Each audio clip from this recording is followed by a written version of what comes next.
Hadis ini definisi dari Nabi mengenai arti bid'ah. Kalimat bid'ah ini definisinya, ini maksud bid'ah yang ditolak ya, bid'ah yang ditolak. Apakah definisi bid'ah yang ditolak? Adalah satu amalan yang tidak ada dalam urusan kami, yang tak ada urusan, yang tidak ada kaitan atau tidak menepati tuntutan agama, maka itu ditolak. Jadi definisi bid'ah satu amalan yang bertentangan dengan agama, maka itu ditolak. Hal yang terkait dengan agama ini ada yang disampaikan jelas oleh Nabi dalam bentuk perintah, ada yang yang dilakukan mengikut pemahaman pada maksud Nabi dalam sabdanya. Nabi menyuruh kita berbuat baik,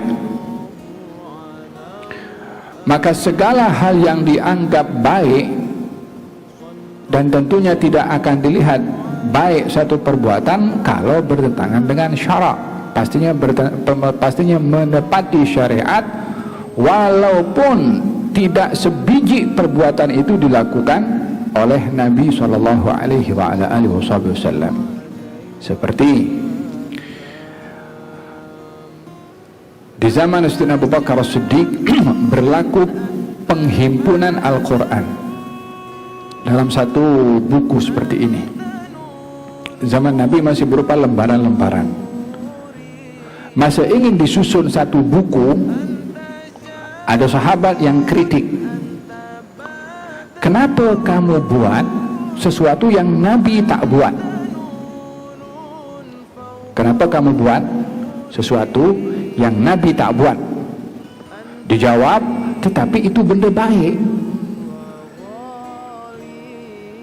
Maka disusunlah Al-Quran. Di sini sahabat mengatakan, kamu nak buat benda yang Nabi tak buat. Maksudnya adalah sahabat itu mengatakan, segala benda yang Nabi tak buat, kamu tak boleh buat. Dijawab, untuk memperbetulkan kaidah bahwasanya perbuatan yang Nabi tak buat, kita tak boleh buat, kaidah itu ditolak oleh sahabat sendiri dengan mengatakan tetapi itu baik. Dengan demikian sahabat itu ketika mengatakan tetapi benda itu baik, neraca perbuatan itu baik, apa? Adakah pendapatnya sahabat? Tidak mungkin. Tidak ada perkara itu baik melainkan di mata syariat itu baik. Benda baik yang kita lihat belum itu benda baik menurut syariat. Tapi benda yang dikatakan baik oleh syariat pasti baik walaupun kita melihatnya tak baik. Neracanya bukan pendapat kita, bukan persepsi kita, bukan hasil pemahaman kita, tapi syariat.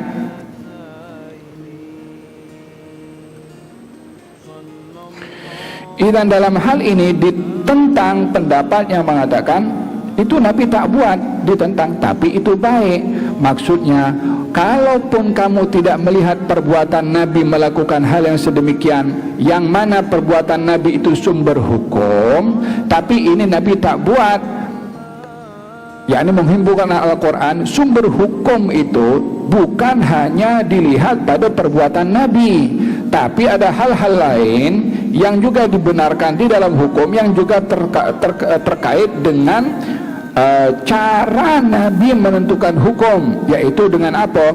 Dengan kaidah umum yang dijelaskan oleh Nabi sendiri.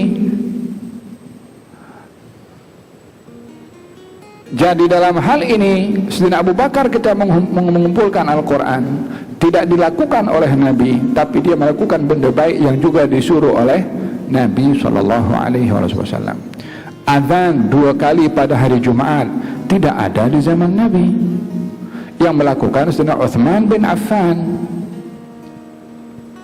Maka dalam hal ini Sayyidina Utsman melakukan sesuatu yang tidak dilakukan oleh Nabi, tapi dilihat itu benda baik dan tidak bertentangan dengan syariat. Fahim dong? Dan penetapan salat tarawih itu 20 rakaat itu dilakukan oleh Sayyidina Umar bin Khattab di zaman pemerintahan Sayyidina Umar. Tidak ada ketetapan dengan dalil yang jelas kalau Nabi sholat 20 rakaat. Ada dalil-dalilnya, tapi tidak dijadikan itu dalil yang mu'tamad, maka tidak dinisbahkan kekuatan hadis sahih untuk dijadikan 20 rakaat. Tetapi ini apa yang difahami oleh Sayyidina Umar atau dilihat oleh Sayyidina Umar bin Khattab untuk dijadikan pada mengumpulkan mengumpulkan satu jamaah dalam sholat tarawih. Adapun 20 rakaat memang disandarkan kepada Sayyidina Umar yang katanya mengambil hal itu daripada apa yang dilihat daripada Rasulullah melakukan 20 rakaat mengikut riwayat atau sandaran Sayyidina Umar bin Khattab.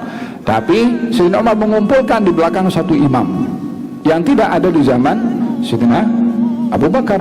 Dalam zaman Abu Bakar masing-masing sendiri-sendiri sholat tarawih. Di zaman Sayyidina Umar belakang satu imam. Katanya nikmatul bid'atu hadhihi. Ini bid'ah tapi baik.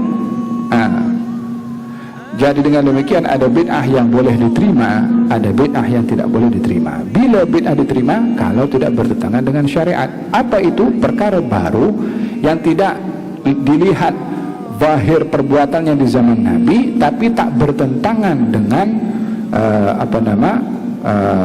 hukum hakam yang dibawa oleh Nabi SAW. Fahim dong? Quran diberi baris, Quran diberi titik, Quran diberi tanda, Quran diberi number, itu semua tak ada di zaman Nabi SAW. Fahim dong? Jadi hal-hal yang baru tidak semuanya itu ditolak. Kalimat kalau Nabi tak buat, masa adakah kita akan buat? Jawabannya bukan semua yang Nabi tak buat itu bertentangan dengan syariat. Sumber hukum bukan hanya diambil daripada perbuatan Nabi saja. Perkataan Nabi, memahami perkataan Nabi itu pun sumber hukum juga. Fahim tuh? Nah, wallahu ta'ala alim bissawab.